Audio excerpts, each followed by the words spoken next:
me, it of course is none other than Jim and Matt, and we are here to talk about a bunch of things. Let's start with those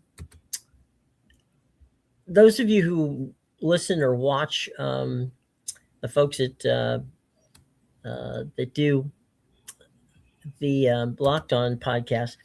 A lot of friends over there, very good people, but sometimes they get it wrong. And today's Locked On, they went after your boy Kirby Smart and also Tennessee as to why they think that the SEC never wanted to play 9 conference games because they were afraid that they might lose to somebody like Appalachian State.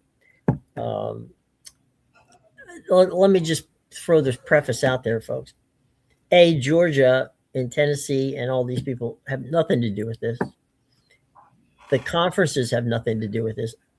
It is your keyboard warriors out there who feel compelled to weigh in on what they think should happen. And you know what?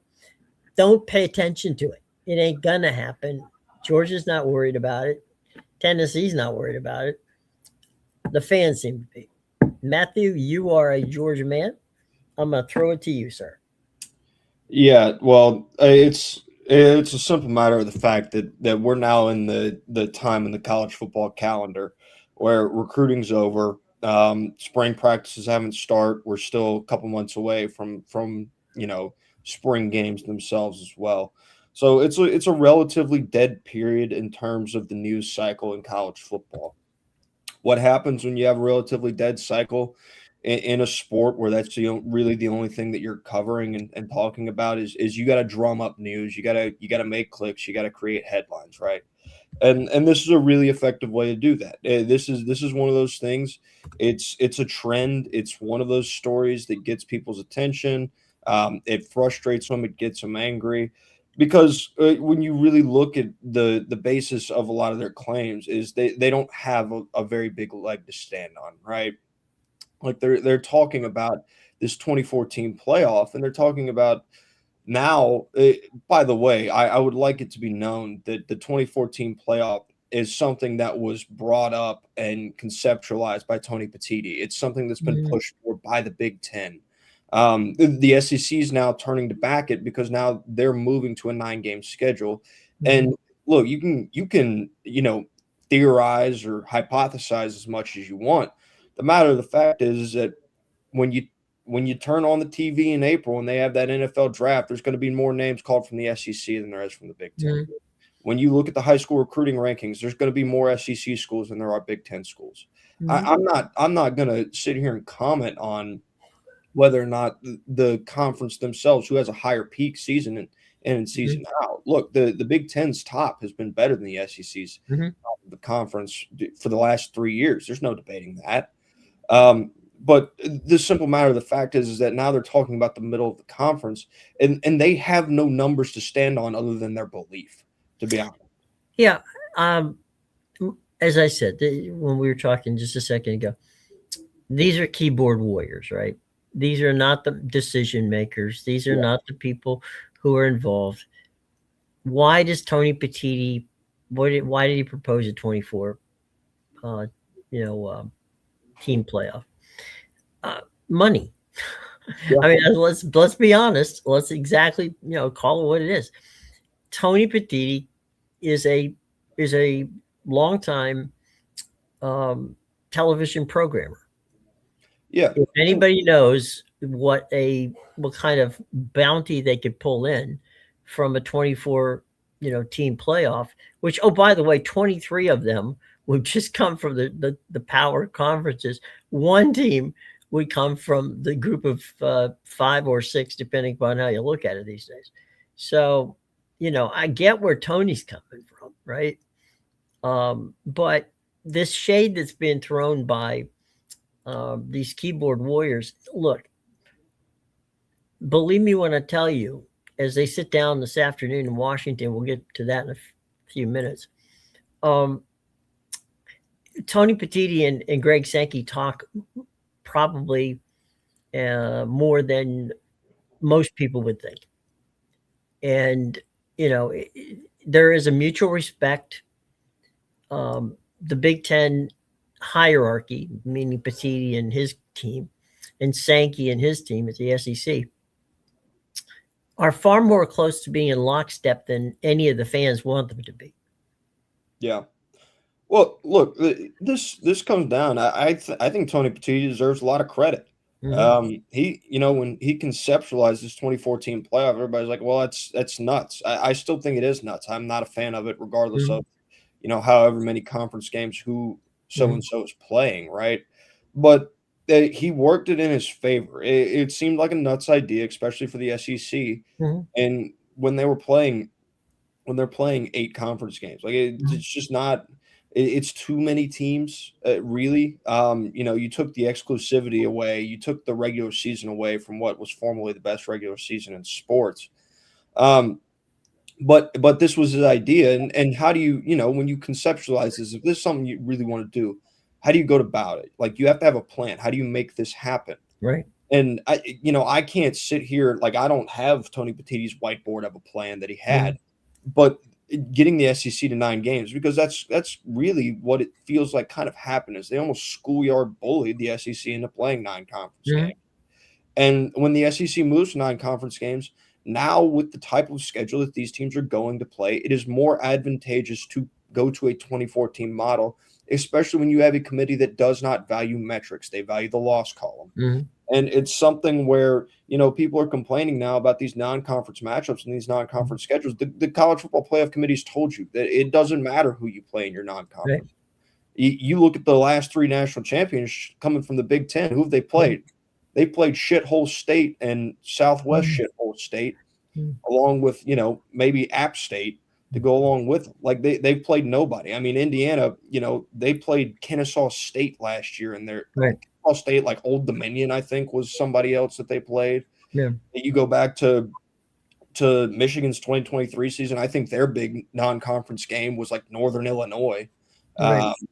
Ohio State, it was like Grambling or something like that. So, Mm-hmm. these teams, you can sit here and you can complain about, oh, well, the SEC is canceling these things. The SEC is canceling these games that they've had scheduled Mm-hmm. because they've moved to this 9-game conference schedule, and they've seen, because the proof's in the pudding. You got 2 years of this 12-team thing, and you go back to 2023. Who you play in the non-conference, it doesn't matter. You can say, well, you're running for matchups. That's fine. Now you Mm-hmm. got to play another one. Like, it's not advantageous for these teams, if they want to be successful in the postseason, to go play that extra game. In the NFL, you don't have a team that's going to go play. Well, we're going to play 15 NFL games, but 2 of them are going to be non-NFL games. Yeah, we're gonna play 2 college games. Yeah, so it's just not. It doesn't make any sense. Like if I'm Alabama and I watched, or if this is the big one that happened in the offseason, when I'm Texas and I look at Indiana and I look at who they played in the non-conference schedule, and Mm-hmm. then I go to my schedule and I realize that, hey, we got knocked out of this thing because we had three losses. Mm-hmm. One of those losses, Ohio State. If we don't schedule Ohio State, we're probably in this thing. Right. It's a backwards way of thinking, but it's one that's been proved out through the committee's Right. selections over the past 2 years. So yeah, it's not advantageous to play those non-conference games. It's taking away from the consumer. But again, credit to Tony Petiti. He's the one that conceptualized it. And the best way to get the SEC on board with this 2014 playoff, get them to move to 9 conference games. That'll get this thing done. Well, the other thing, as I said before, Tony Petiti is a television guy.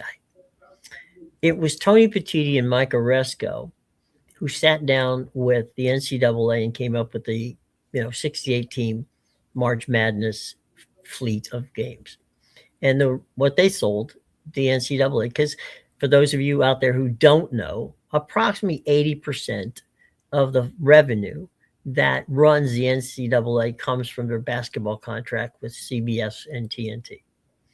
So believe me when I tell you that when they're looking for more inventory, which is what CBS and TNT thought, if we get more teams involved, that's more eyeballs involved. That's more people who have a vested interest in the, in the teams that are playing in these, this basketball tournament.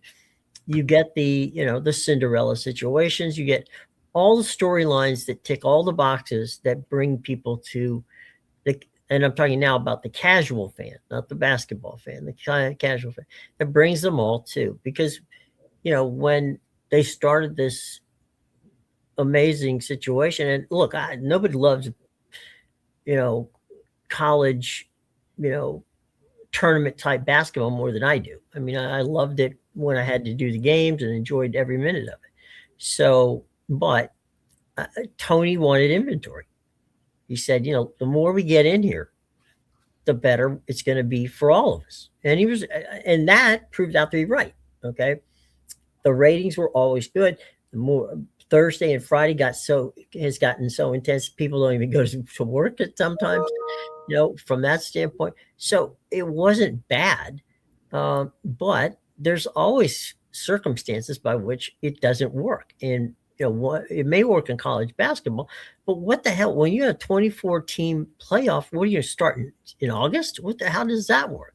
Yeah, and I mean this was always the way that it was going to go. Is they sold the general populace, Mhm, and the problem is that the general populace is going to determine a good portion of your ratings. They mhm, sold them a fallacy that this was going to bring you better matchups week in and mhm, week out, and to an extent, it brings you some stuff. Maybe it mhm, really what they did is it started by minimizing these bowl games, and it mhm, all of it is in the pursuit of the almighty dollar. mhm, Because when that 14 playoff came out and when that phrase "who's in" came out, mhm, ESPN propped that playoff up on a pedestal. It's advantageous for ESPN to prop it up, given the deal that they have with the college mhm, football playoff and the money that they're paying for for those rights. They needed it to be profitable. But at the same time, it's advantageous for these conferences as well to chase after the dollar bill as well. Is you get sold something right to your face is like, hey, this is going to be really good for you. This is going to be really good for the mhm, consumer. When on the backside, what it really is these guys in these higher up positions, they're mhm, chasing after their money. You're not actually getting the better end of this deal. mhm, Rarely ever. It's a rental car or used car salesman. mhm, That's what they're giving you when they sell you these models. That's what they're giving you when they sold you on the 12-team playoff. It's this used car salesman. What they've done is they've dumbed down this sport to an extent. I mean, mhm, it, I think I've heard Josh Pay talk about it. And I think he's mhm, correct. And he thought it was going to dumb down some of the regular season mhm, matchups. And to an extent, it has a little bit, but it hasn't been as extreme as he and to be honest, I really expected it to be. mhm, But what I can now tell you is that yeah, I may not like Alabama, but guess what? If we're in a 24 team format and it's week 3 and Georgia loses to Alabama, I give mhm, 10 shits less if that happens. Like mhm. it's not going to matter. I know we're going to go on, we're going to win 9 games, we're going to make a playoff. Like at that point, it just doesn't matter. Your regular season is gone, it's done for, and it just doesn't matter anymore. When you go to Well, a 24 yeah, team, we're getting rid of conference championships as well. Those don't matter anymore. right. So, Okay. so In theory of what you're talking about, right? mhm. In theory, um, is it not possible? Okay, the big game in Big Ten. Okay, and you could argue the most watched game of every year is Michigan Ohio State. Yeah, Okay, and that's not. I mean, that's tradition. yeah. You know, they're not always battling for the national championship. Um, so you got Michigan and you got Ohio State. If you go into these playoff situations, playoff scenarios, it's in theory you can end up playing the same team in a championship game. So let's say okay, so Michigan and Ohio State, you know, end up playing each other in the Big Ten championship game, and then they may face each other in the playoffs. So you get the potential of having two teams play each other 3 times in 1 year. Yeah, yeah, and I mean, we haven't been. I would say we've been a lucky roll of the dice these first 2 years of the 12-team format to not have that happen already. Mm-hmm. I mean, we were We were the Georgia and Texas seeding last year away Right. from, or not 2025, but in Mhm. 2024 away from seeing them play three times, right? Right. Mhm. If Texas had landed in the right spot after losing that SEC title game, then we very reasonably could have seen that for a third Mhm. time.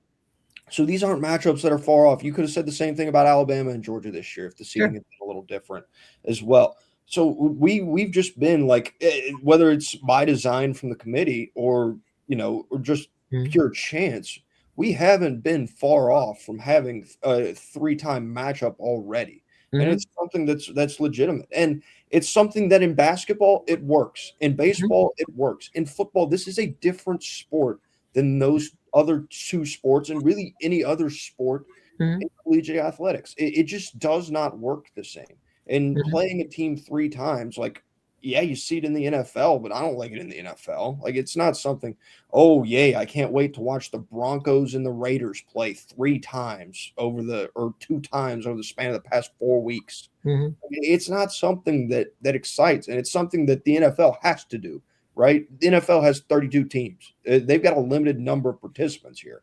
You got 126 FBS football teams. Is Mhm. we should not be in a scenario where we're looking down the barrel of two teams playing three times in one given season. Well, the point that I take away from this is a point you brought up, and that is it. It basically makes the the conference, the regular conference games irrelevant. Yeah, I mean, because and you're gonna see pretty much the same teams in that 24 list deal every time, 23 of them for sure. yeah, And so yeah, I get where Tony's going with it, mainly because of what they could get out of the money. And here's one of the reasons I know Tony was pushing that. The NFL's contract is coming up about the same time that the Big Ten SEC contracts are coming up. The amount of money that the um, the amount of money that the NBA got, which was $76 billion for that 11-year deal, the National Football League wants to break. I'm guessing somewhere in the 125 to 150 billion dollar range. Now that's you can't sustainable from a budget standpoint. I don't I don't see any metric where if Fox or even Disney, ABC, where they've got heavy duty cash, NBC, Universal, um, CBS, that's way above the amount of money they got to spend. Somebody's going to lose in this hmm, from a standpoint of because they'll craft the packages so that everybody gets a chunk of something, and yeah, they'll pay dearly for it. And the streamers are probably going to be the winners of all this. yeah, But that means that I keep getting this crap about the SEC is going to expand four more teams. The Big Ten is going to expand four more teams. No, yeah, it makes no sense. It makes absolutely no sense to feed two more mouths unless they bring some serious, something to the party. yeah. Yeah, the financials are going to have to change in terms of what these conferences are getting in order for it to be advantageous to add more teams. Right. At that point, you're just sharing more of the pie with more people. Like, Yeah. it doesn't make a lot of sense financially for these conferences Mhm. to continue to expand right now. And you talked about the bidding wars and stuff like that.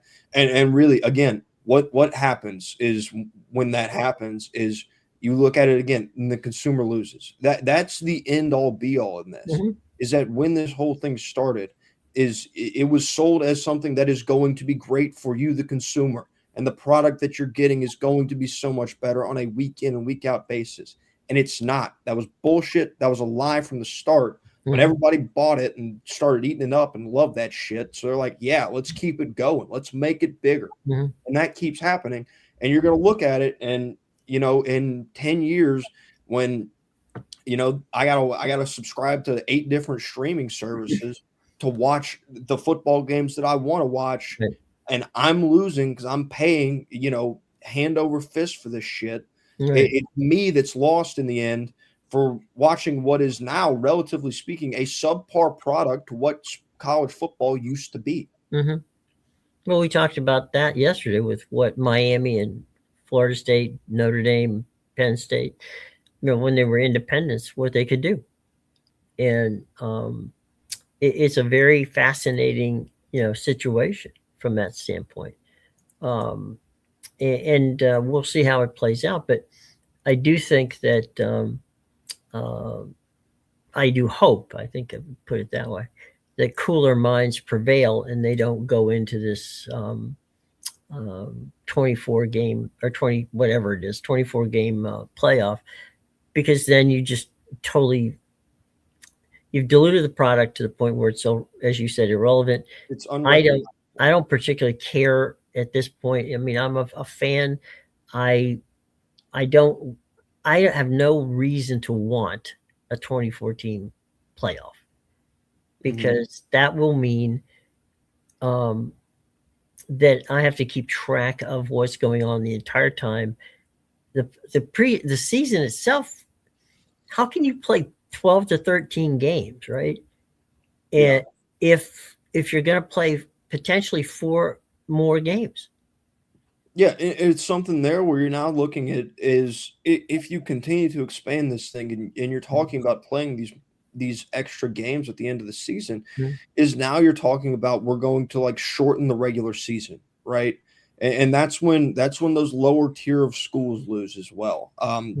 Prior to this thing moving to where Mhm. they separate off and there's a cluster of these Division 1 teams that are off on their own and they've created their Right. own football power essentially.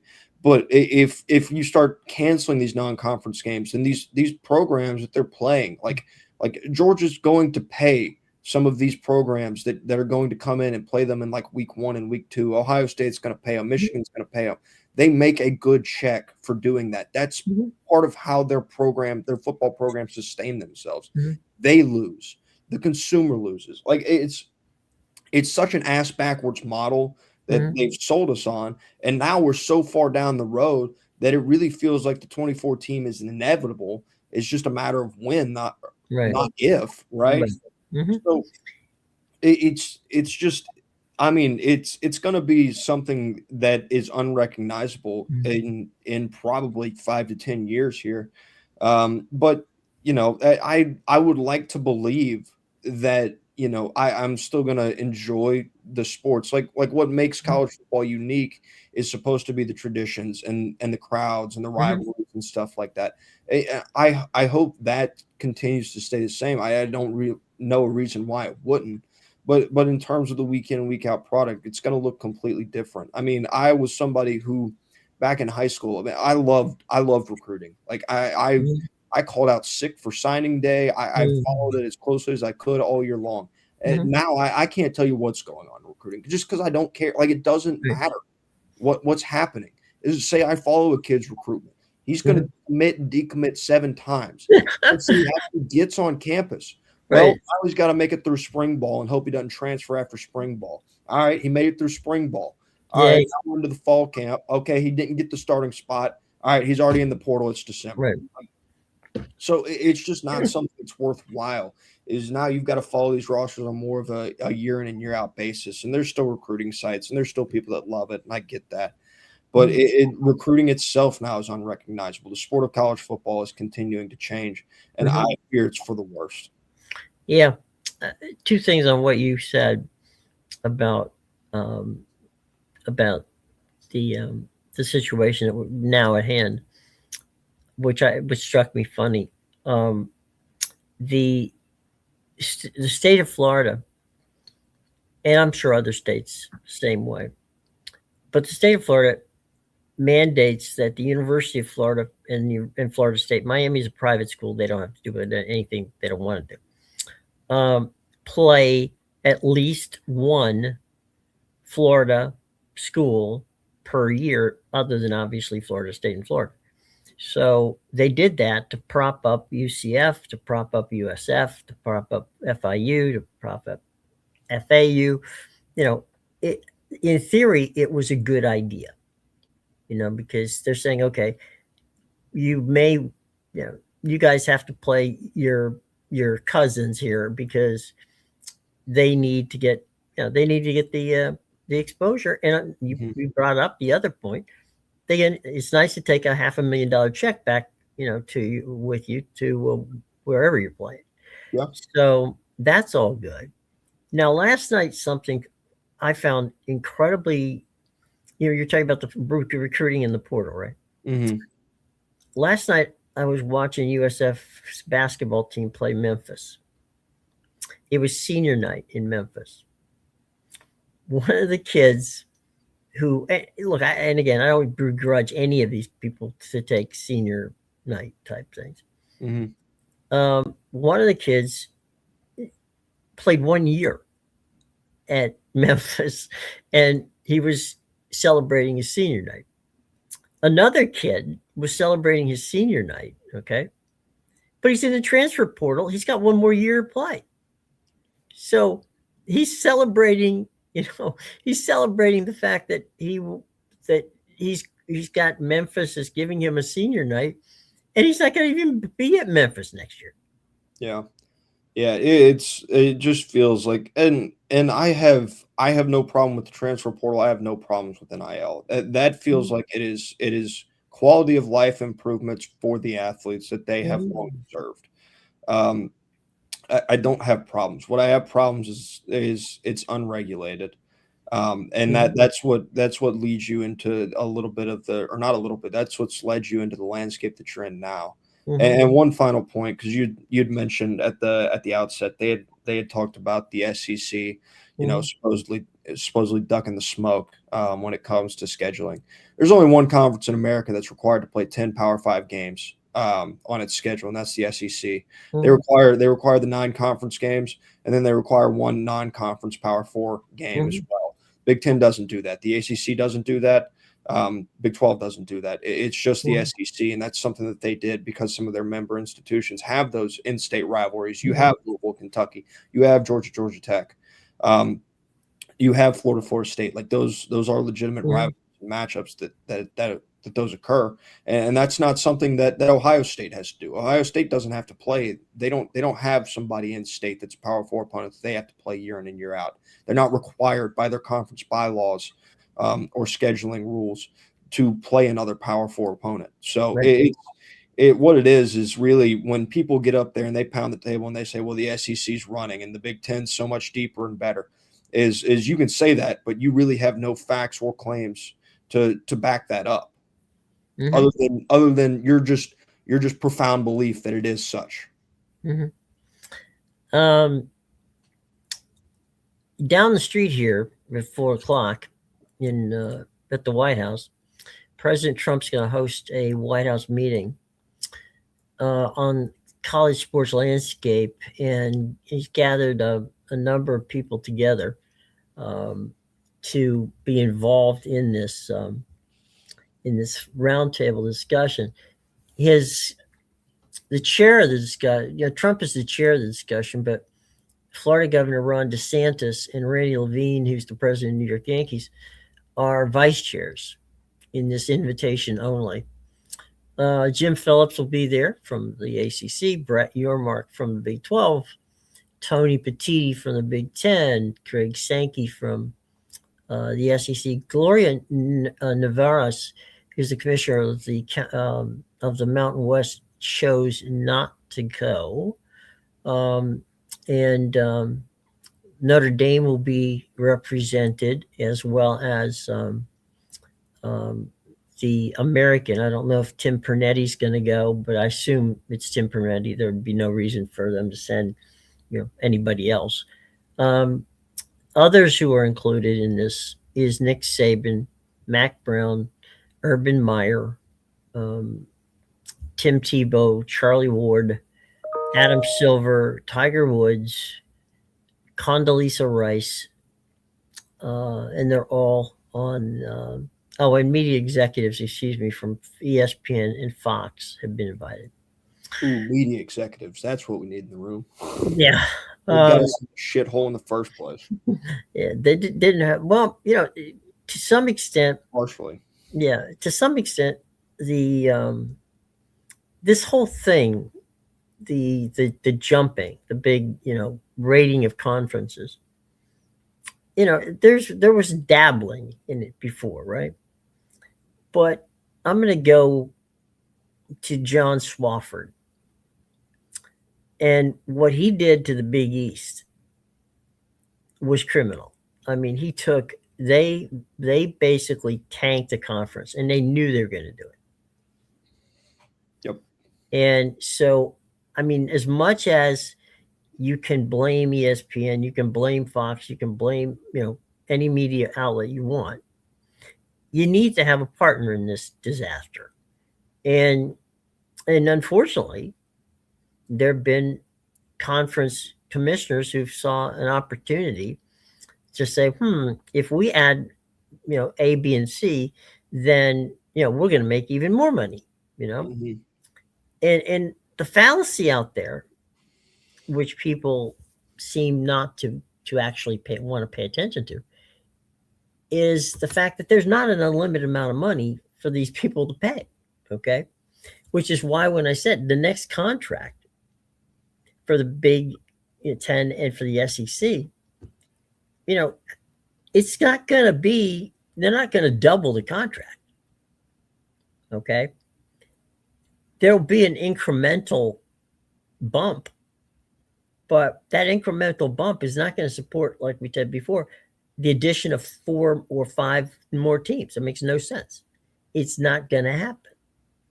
And I've heard a number of people say, well, they're going to tank the ACC for the benefit of the Big Ten, the SEC, and the Big 12. And it's like, that would make no sense.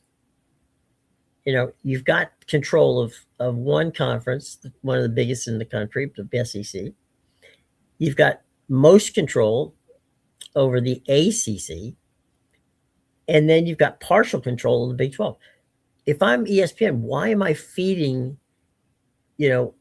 allowing, the crumbling of the ACC for the benefit of my two rivals? Mm-hmm. It makes no sense. And then you've got the people saying, well, the SEC, the ESPN has decided they want to move, Clemson or Florida State or whatever from the ACC to the SEC. Well, again, I mean, it sounds okay. It sounds plausible, but it also doesn't make sense because if the SEC doesn't want them, they're not going to take them. And I don't think the SEC wants another school in South Carolina. They don't need them. I don't see where they need another team in Florida. And so will they take 2 teams? If they do, I would imagine it would go to North Carolina, probably be one. Mm-hmm. That actually both conferences might be looking at. Whoever chooses and thinks they might take Virginia, which is a possibility, is going to have trouble because the legislature in the state of Virginia blocked, when Virginia Tech went over there, they've, they were basically behind making sure that both schools in the state of Virginia stayed in the same conference.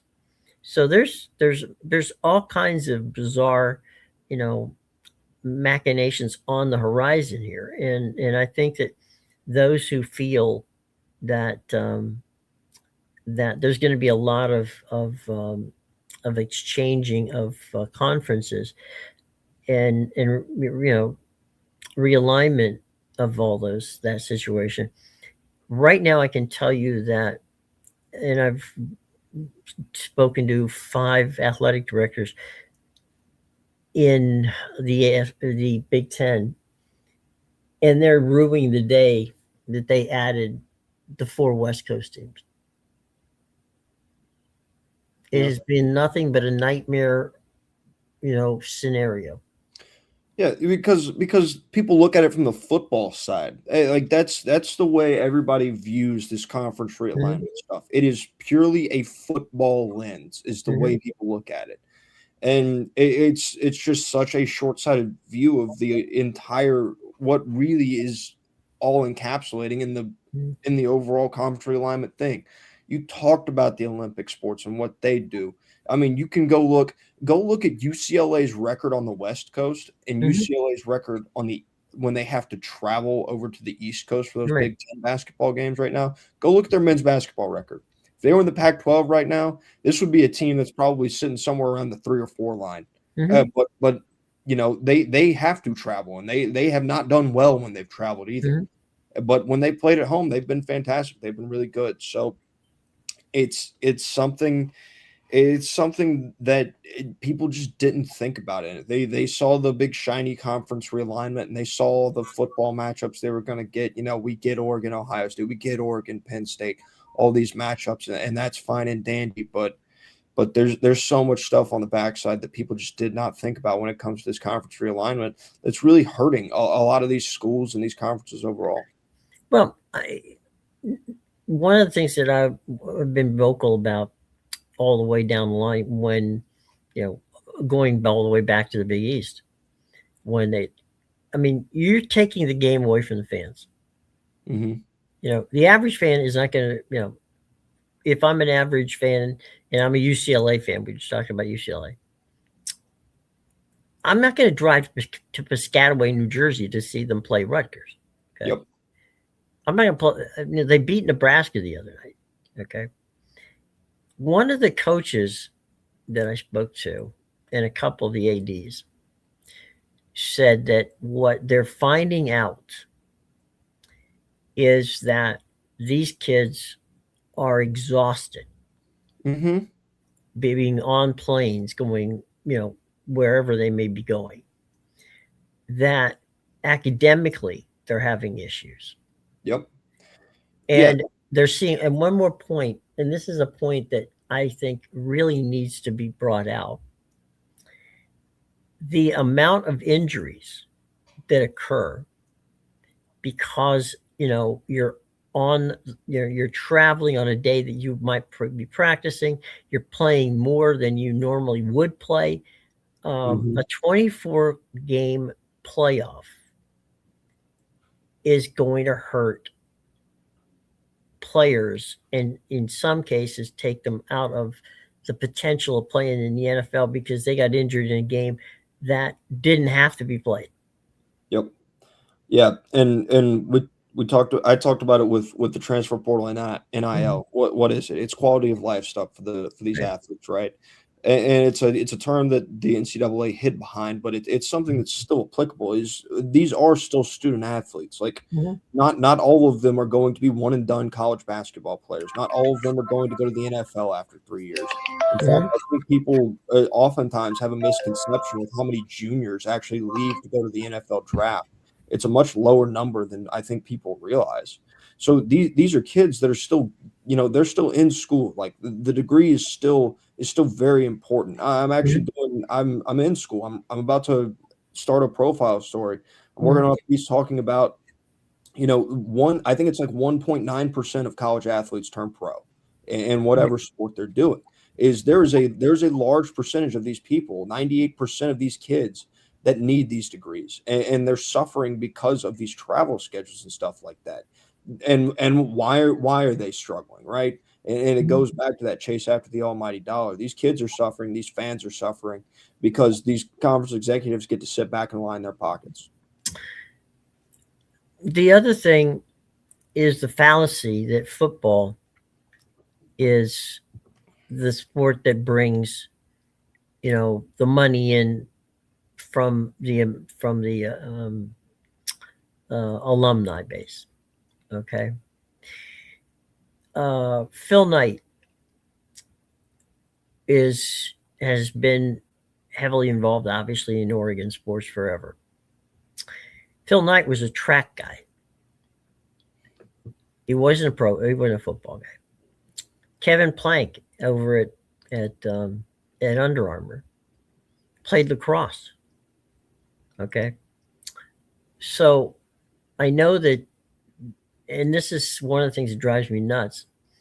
I know that the football, maniacs out there look at these Olympic sports and go, well, what the hell? What good is that? Well, here's what's good at that. As you just said, very few people turn pro, well, less than 2%. Okay. Those guys and women who play the Olympic sports actually play eventually, sometimes in the Olympics, number one.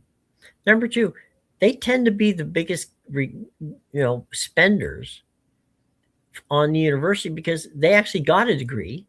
They actually they went there to go to school to play. Yeah, did they get to play a sport? Great, yeah, but not a sport they're going to go professional in. So you're missing your audience. You've taken the teams away from where you can drive and watch them. You've abused them as student athletes.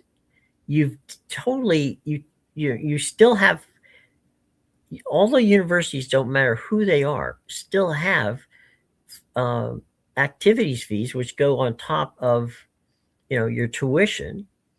There's not a single thing that these realignments have done to benefit the university players themselves, or the student athletes, we'll call them, or the university, or the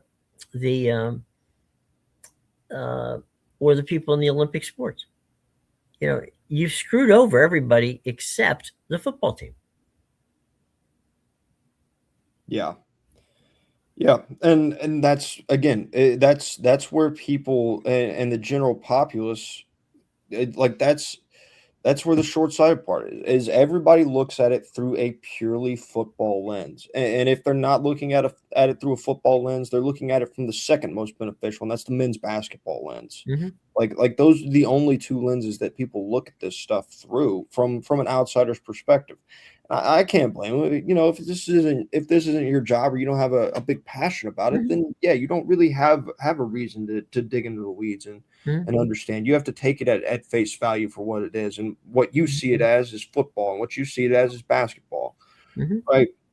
But there's so many consequences that lie underneath the surface for people Mm-hmm. that don't play football and people that don't play basketball, and even some people that do play basketball and Mm-hmm. do play football. Like these guys are still affected to a certain extent. So like we just sit. I think the thing that's been sold is like, oh, this is all sunshine and rainbows. When the matter of the fact is that it's anything but when you actually drill down a little bit deeper. Mm-hmm. And when I say drill down a little bit deeper, I'm saying you get about one shovel in and you dig it up, and it's like, oh shit, there's rocks here. Right. Like we got to stop digging. Right. It ain't gonna help us. Yeah, we already ran into trouble.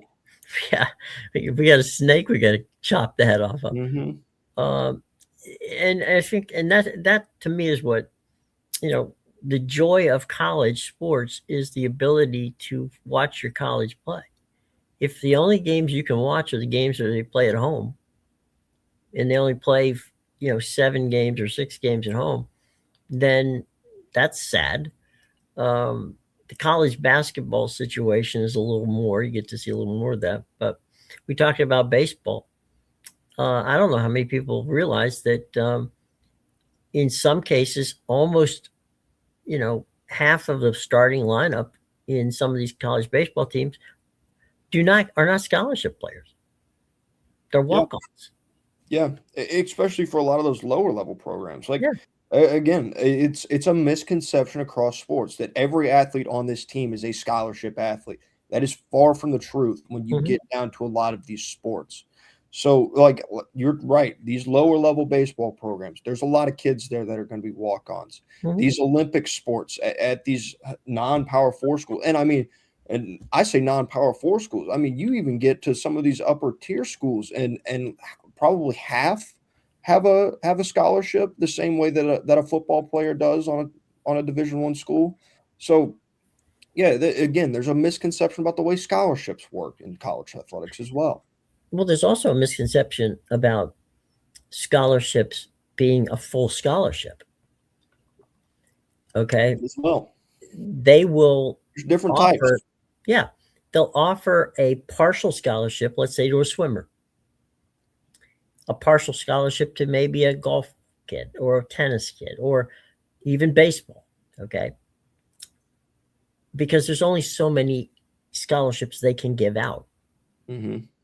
So the whole, and then let's go to the basketball and this is an argument I have with people all the time. There's a vast misconception of, oh well, they get a 4-year scholarship. Saying no, that's not how it works. It's a year by year. Well, 1 year scholarship. Yep. And that scholarship can be taken away from you for reasons that you had nothing to do with you. Yep. You could have been playing like a fantastic player.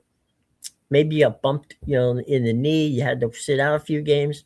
Maybe they just recruited over you. Right. Or you change coaches and that system that you were in, that you thought you wanted to be in, ain't there no more. Yep. Okay. And maybe you don't. Maybe you're looking to the transfer portal, but there's nobody out there.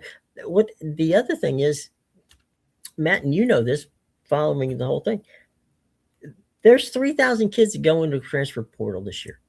Yep. There's a lot of those kids did not go to another school. Yeah. There's, what was the number? It was something in the lines of like of football players that entered the transfer portal. I think 1,200 of them did not find a second home. Correct. Yeah, it was on closer to 1,500.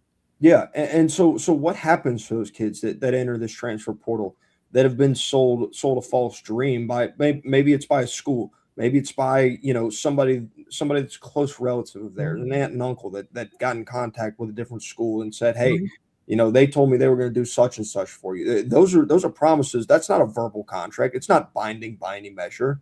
So what happens to those kids? Do they stop playing the sport? In a lot of cases, yeah.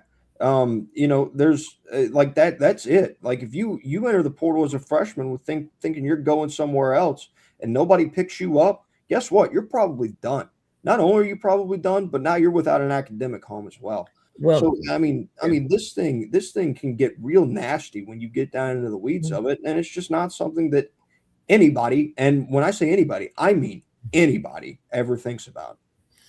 Yeah, the other thing too is that you'll see a lot of the kids, the 1,500 or 1,300, whatever, they'll go to junior college because they have to have academics. So they'll go to the junior college for a year. They won't participate in sport because maybe some of these junior colleges they go to don't even have football. So there's that. And so then they come back out and they basically redshirted type a year, but even worse, they didn't have to get the practice with any of the players that they will, in a redshirt situation, you might be able to practice with.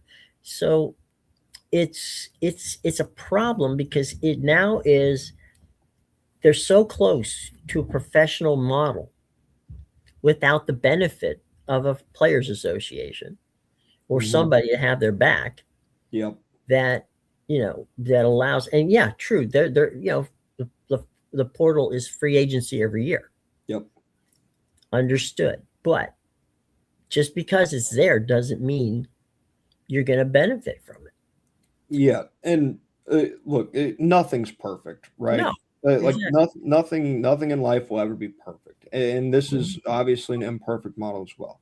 There are people that definitely benefit and deserve the benefits that they gain from NIL, from conference realignment, from the transfer portal, and that's good. But again, it seems like it's only thought of as like this really positive thing for these players and this player empowerment movement, and it is in a lot of ways. But there's a lot of stuff on the backside of this thing that people just don't think about, and like you don't hear about as much, really, because it's not something that people want to hear about. I think, to be honest, like you don't want to hear the negative headlines. You don't want to hear about these kids not finding places to play because maybe you're enjoying the sports and the way things are right now, and that's fine. But there are very real downsides that people have to consider, and there's a reason that the government's trying to get involved. There's a reason that people talk about this system being broken right now. Because it is. It's extremely broken. And there's a lot of bad stuff that goes on to a lot of people. Honestly, there's probably more people that suffer from this stuff than benefit from this stuff. Right. Yeah, I think you're right. The I get I've gotten a bunch of folks who their kids are in high school right now, and they're good football players or good basketball players, and they're saying to me, "What do you think you need to do? What do we need to do to get Joey, Jeff, whatever?" Um, they're getting scholarship offers. What should you do? And I said, well, there's two ways to go look at this.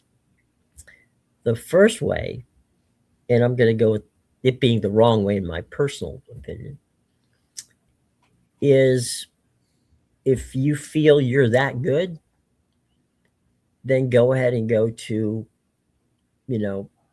if Michigan or Texas or one of those schools are looking at you, Georgia, whomever. All right, fine.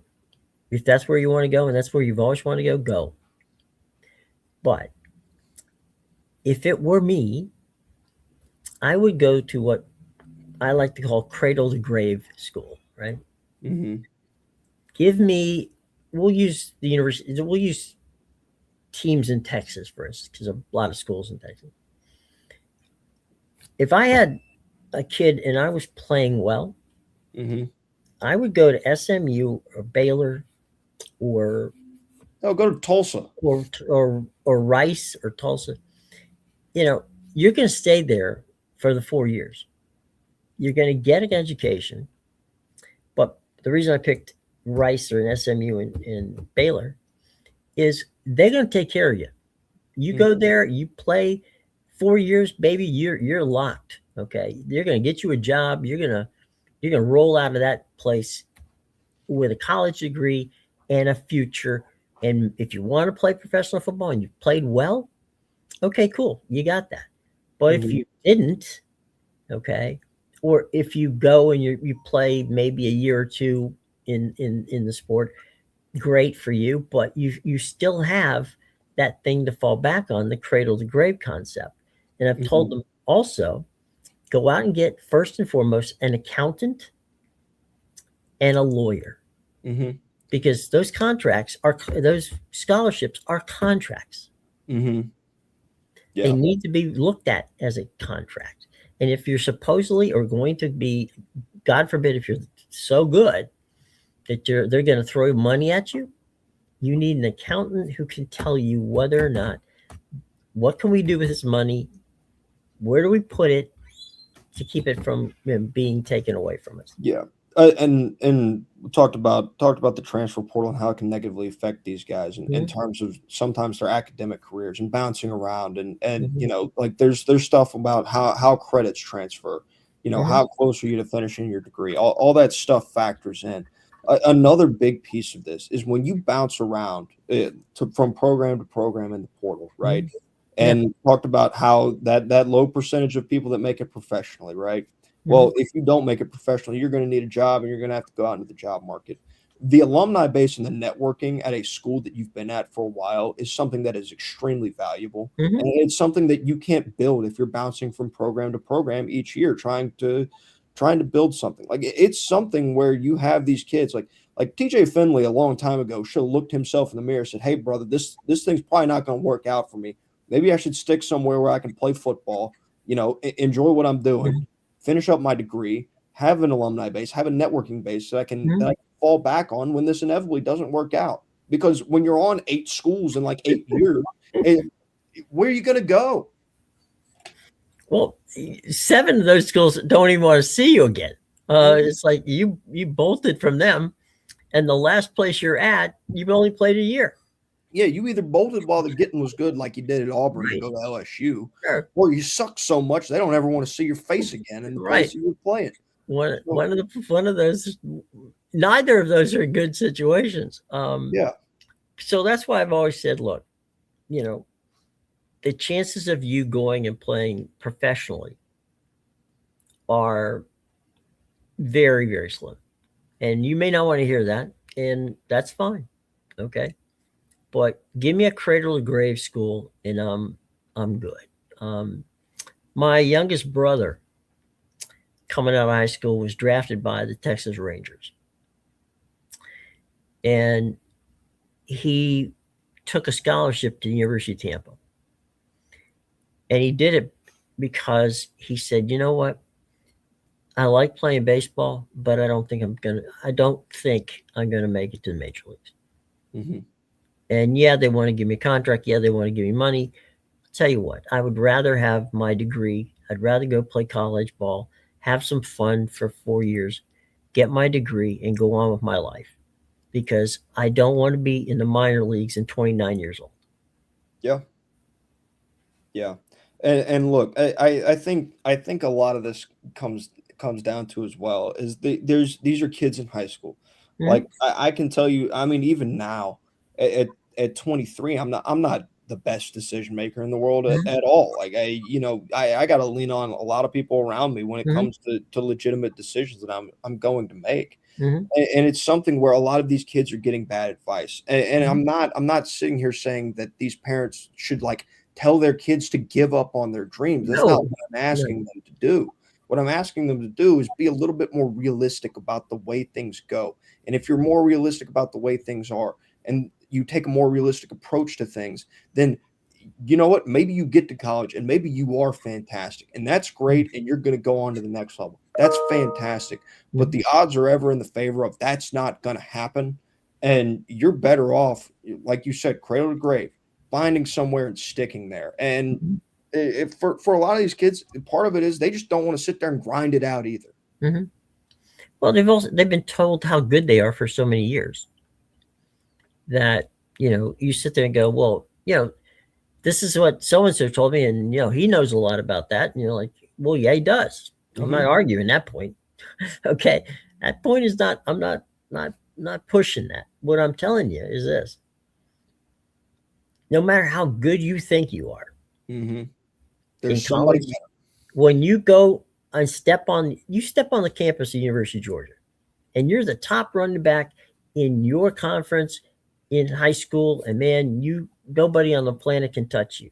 Okay, then you're an 18-year-old kid. You step on campus at Georgia, and you get hit by a linebacker that basically knocks almost all your teeth out because you've never been hit that hard at that speed. And oh, by the way, as good as you are as a running back, there's five guys standing right next to you who will think they're exactly the same as you are, and three of them probably are better.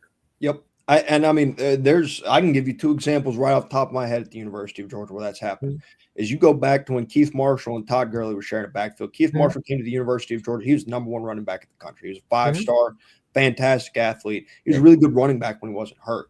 Mhm. And he got in there and he shared a running back room with a kid out of North Carolina named Todd Gurley. Mhm. Guess what? Guess who started? Right. It was the four-star from North Carolina. Right. Guess what? You can turn around a couple years later, five-star number one running back in the country, Sonny Michel Mhm. comes on campus. Man, Right. he tore up every drill at those high school combines Mhm. that he could. He gets to campus. He was fantastic. All American in high school. There's some kid from Chubbtown, Georgia. He's a four-star. Yeah, I mean, he's a little bowling ball. Guess who's Right. playing? It's number 27, and Right. he sustained a little bit longer in the NFL too. So yeah, you can be that good. Like these kids are that good in high school, Mhm. but just because you're that good in high school doesn't guarantee you that you're going to be that good at the next level. The same way, just because you're great in college doesn't guarantee that you're going to be that good at the next Mhm. level after that either. So Right. it's just not something that people think about. And when you break it down to a smaller scale thing, is you may be the best athlete in your school, Mhm. but if you're in a suburb, you ain't seen nothing like the inner city can Mhm. produce in terms of their programs as well. Like there's so many out there that can at the least match you in what you're Mhm. doing, unless you're like a state champion in your sport. Well, even if you get there, you Yeah. know, I've seen um, I've seen state champions in Florida where the kids are the best, and all of a sudden, guess what? You know, they're the next job you see them at is basically, do you want fries with that? It's not what you think, and Hmm. that's where I try to say to parents and people like that, look, do not don't don't discourage your kid from playing. Okay, if that's what they want to do and you support them, that's wonderful. But you have to have Plan B, Mm-hmm. and that's why the cradle grave thing to me is much more important. Because there's nothing says if you go to SMU or you go, and I use I use SMU, but it doesn't have to be. It can be anybody um, that has that kind of cradle to grave. Usually, it's a private school. Let's be Mm-hmm. honest, it is. But first of all, academically, it means something, and it doesn't mean you still can't play professional football. There's guys from Harvard playing professional football. Yep. So Yeah. If you're um, that good, it's going to prove out regardless of yeah. where you're at. Mhm. And look at the kid. Who was it? Oh, Florida. Yeah, Florida's got a kid who was Player of the Year in the Ivy Leagues 2 years in a row. Sabian Lee. Yeah. Yeah, and he's playing. He's more of a point forward. I mean, he's taller than a point guard, but he definitely he handles the ball well. Mm-hmm. But you know, if you're good, you're good. Yep. Okay, but it's important to be wise as to what you do with that talent that you have and understand that things have gotten so you know I've even told kids to take communications classes so you learn how to speak so you can and they think it's for interviews and I'm like no, this is not for the interview. This is so that the coach is going to sit there and he's going to talk to you and they're going to hand you a book. And that book might as well be in Mandarin Chinese because you don't know what it means. And that playbook has to be studied. And so you need to be able to, present yourself to the university to get in and eventually present yourself to, if you're lucky, interviews. But more importantly, you need to be able to to be smart and to be the concept of the dumb athlete isn't there anymore. Mm-hmm. You cannot survive in athletics by not being smart in some way, shape, or form. They'll eat you alive. Yep. Well, now that we've done a really lovely job of post of making sure people understand what to do when they go into college, one way or the other. That's a public service announcement. We hope that you all take notes on it. Um, I think the fun part's coming up. Why don't you give us? You got some baseball setups for us for the World Baseball Classic this week? Yeah, some. So Japan just, I mean, they just went and whacked Chinese Taipei. Mm-hmm. I believe it was this morning at like 5 a.m. again. So there's that. They won 13-0. Currently, Cuba's up 3-1 on Panama. Mm. Venezuela's up 2-1 on the Netherlands, and Mexico and Great Britain are in the top of the first, 2 outs, 0-0. Mm. Later tonight, Puerto Rico and Colombia play in the Pool A game at 6 p.m. on FS1. That will be followed by Nicaragua playing the Dominican Republic at 7 p.m. on FS2. The United States plays Brazil at 8 on Fox, and Chinese Taipei and Czechia play at 10 p.m. on FS2. If you're Mm. going to watch a game, I would not recommend that 10 p.m. game. Both of those teams are 0-2 in their pool play. You will not be seeing much more of them. Yeah, why Japan, waste the energy? Yeah. yeah. Japan, I mean, good Lord, is their offense good. Netherlands and Venezuela, who's on right now, I think that's a really good matchup. Both those teams have a good amount of professional talent. The Netherlands have Drew Jones, the son of Andrew Jones, who is their coach. And then you go over to Venezuela, and Venezuela is loaded with a lot of major league talent as well. They've got Salvador Perez, their captain. They've got William Abreu, Mhm. Ronald Acuna, a lot of talent for Venezuela. So, but both those teams are really good, really talented in terms of the Mhm. major league talent that you're going to be able to watch there. Interesting to see, but now we finally have these full slates of these World Baseball Classic games, Mhm. which is much better than just watching Chinese Taipei and Australia play at 5 a.m. Right. Yeah. One That's repeat feeling, seemingly. much better. Let me run through. Today's a great day for college basketball. The Missouri Valley quarterfinal game just got underway, and that is Drake against Belmont. You can watch that on the Mountain. MVC TV network, which is Gray Net. It's Gray TV basically. You can catch those games on. There's an app which is the MVC Mountain MVC television network, so you can catch it on that app. That's the quarterfinal game. The other quarterfinal game is going to tip off at 3:30, and that's UIC and Murray State.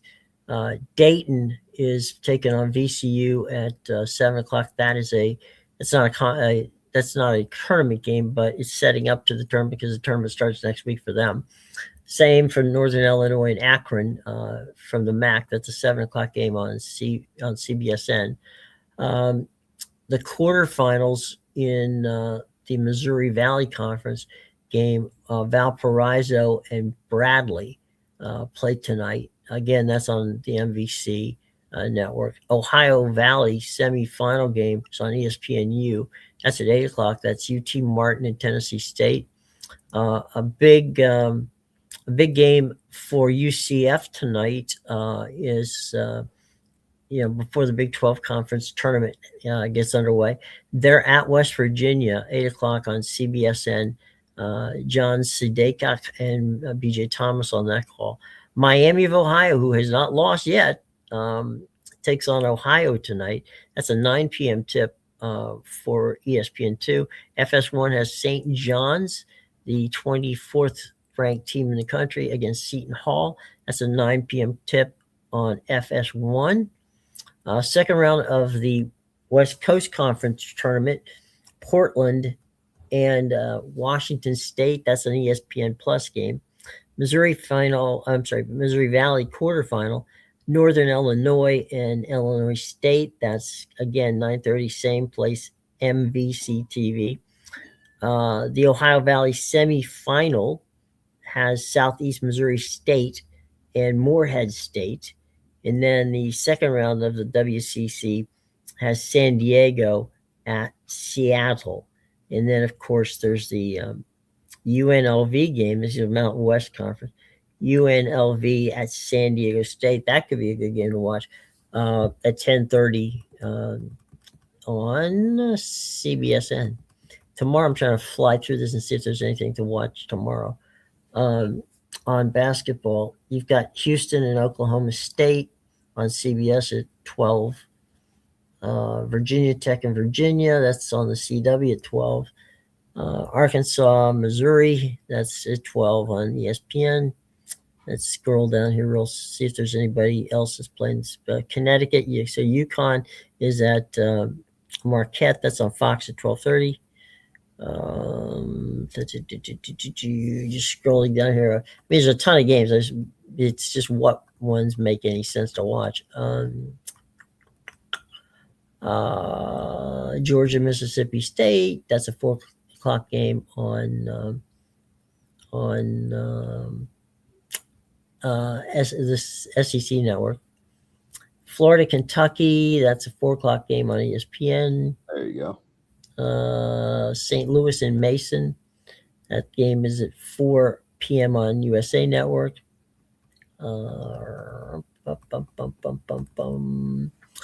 Pretty much. Well, they got Arizona, Colorado. That shouldn't be much of a game. It's 11 o'clock tip on ESPN2. I don't know that Colorado's going to give Arizona much of a game.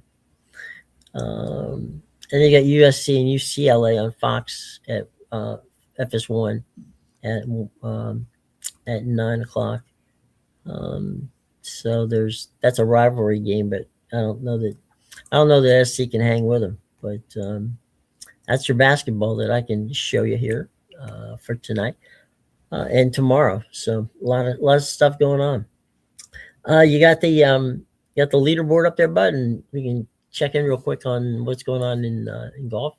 Yeah, Daniel Berger, currently your leader. Colin Morikawa has just gotten underway. He's 1 under through 1. The Arnold Palmer Invitational, it's a signature event. It's one of the signature events that does have a cut.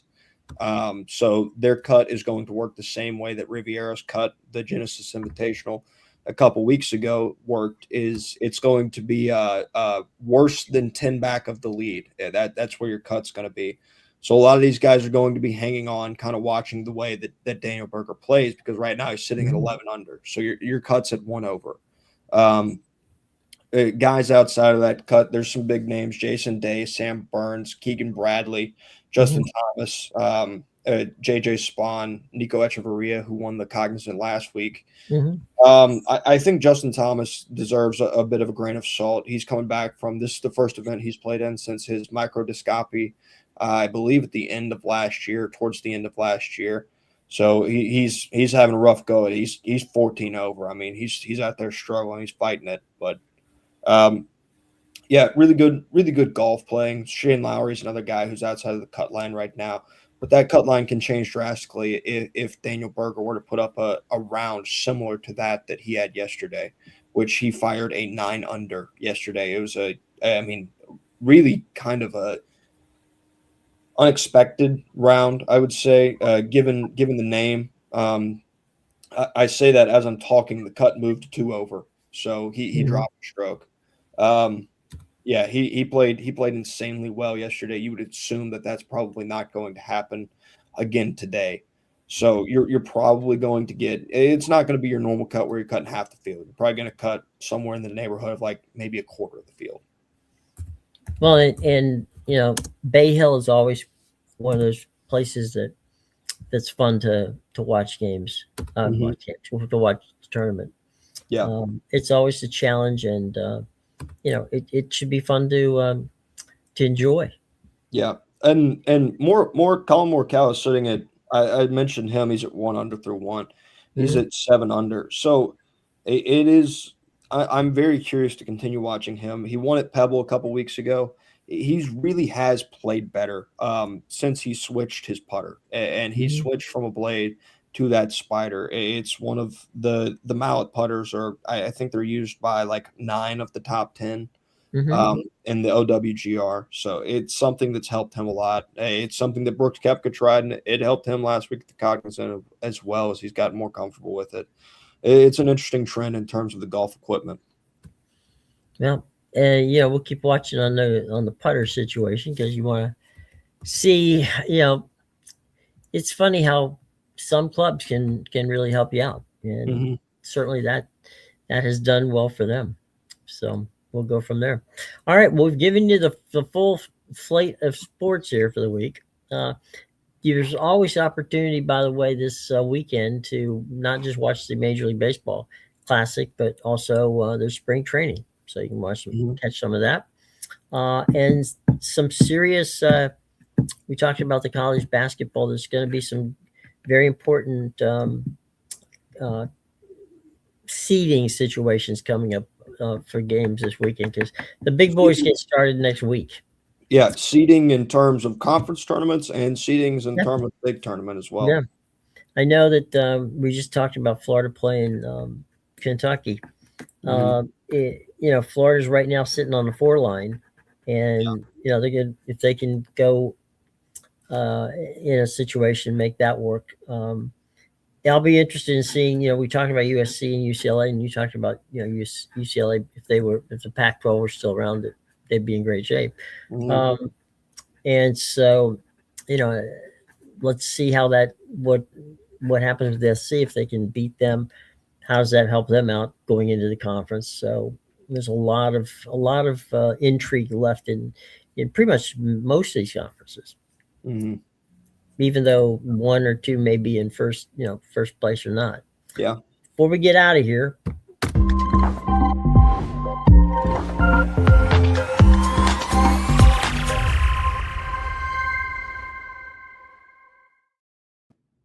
there you go, folks. If you need a home in Georgia or anywhere in the Southeast, give a call to our buddy Zach Bobo. He's a supporter and somebody we want to say hello to and thank him all the time, because without him, it's tough to do shows. So thank you, Zach. Appreciate it. All right, my friend. Any final thoughts before we bounce here on a Friday afternoon? Final thoughts. Let's see.